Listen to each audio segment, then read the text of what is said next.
Have you ever watched one of those factory videos and wondered how a robot arm knows exactly where to grab a part? Or, how an automatic door just magically opens for you? Well, it's not magic. It's all part of this invisible nervous system of automation.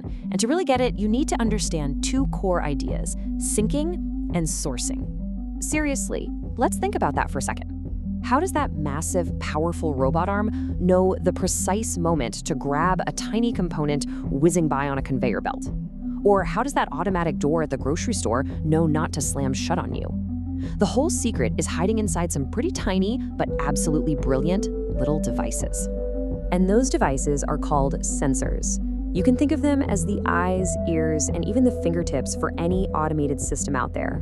Their one and only job is to spot some kind of physical event, like an object moving past or a change in light, and then turn that information into an electrical signal that a machine can actually understand. Now, I know what you're thinking. Electronics, this is going to get complicated. But our source material gives us this fantastic way to simplify it.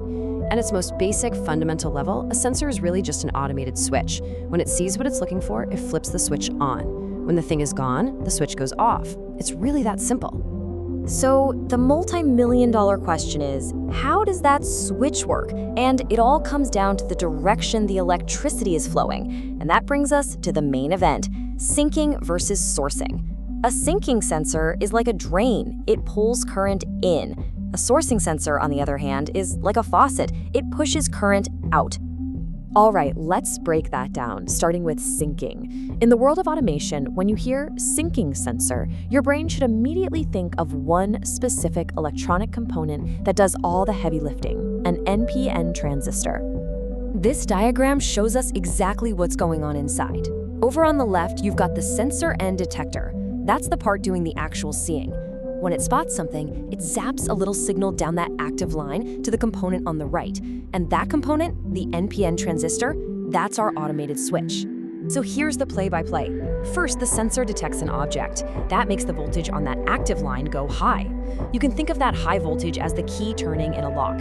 It unlocks the NPN transistor, switching it on. And when it's on, it opens a pathway for electrical current to flow into the sensor and down to the negative terminal, which we often call ground. In other words, the sensor is syncing the current. Okay, you got syncing? Good. Now let's flip the script and look at the other side of the coin: sourcing. And as you might have guessed, it works in the complete opposite way, and it uses a different flavor of transistor, the PNP. Now, what's so cool about this slide is how similar it looks at first glance. But there's one tiny, critical difference. Look really close at that transistor symbol. See that little arrow? See how it's pointing inwards toward the center? That's the universal symbol for a PNP transistor. And it's our little visual clue that tells us the current is going to flow in a different direction. The process here is pretty much a mirror image of what we just saw. The sensor detects something, but this time it makes the voltage on the active line go low. This low voltage is the signal that turns the PNP transistor on. And now, instead of opening a path to ground, it opens up a path from the positive voltage supply. This lets current flow out of the sensor. It is sourcing the current.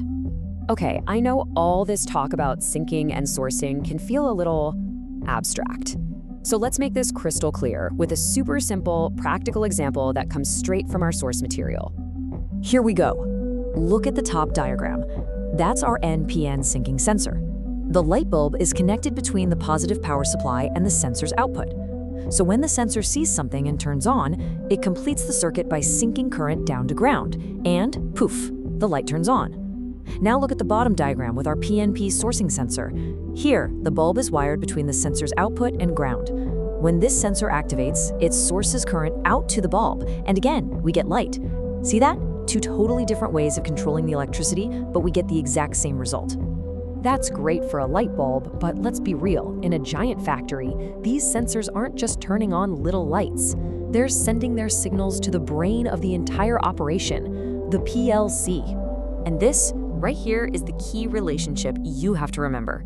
The sensor's output becomes the PLC's input.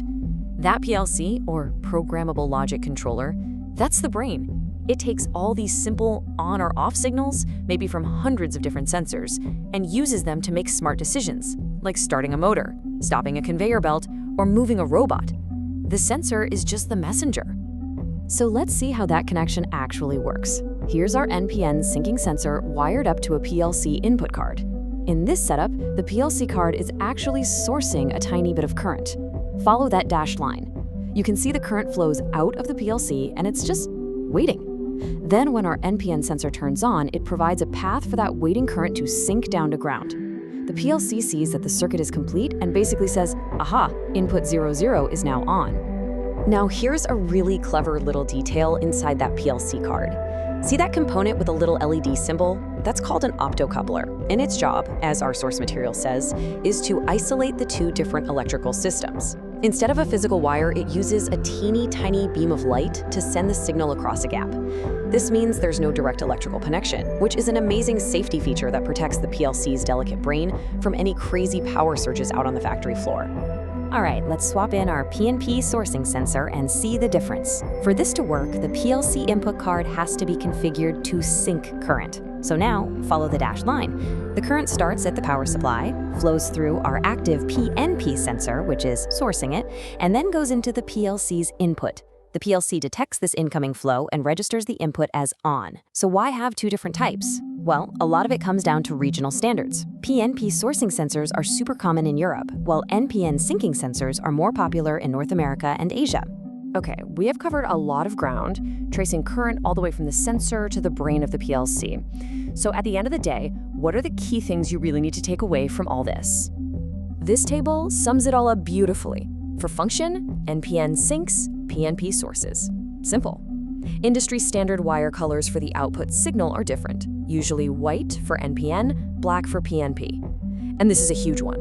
An NPN sensor switches the output to the negative voltage, while a PNP switches it to the positive.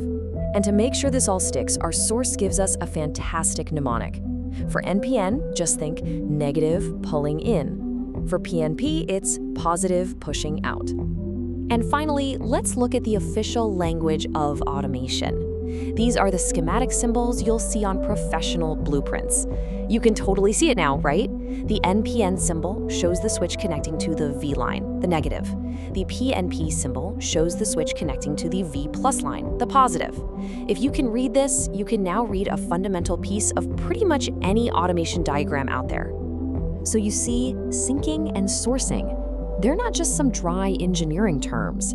They are the simple, silent decisions that are happening millions of times a second all around you.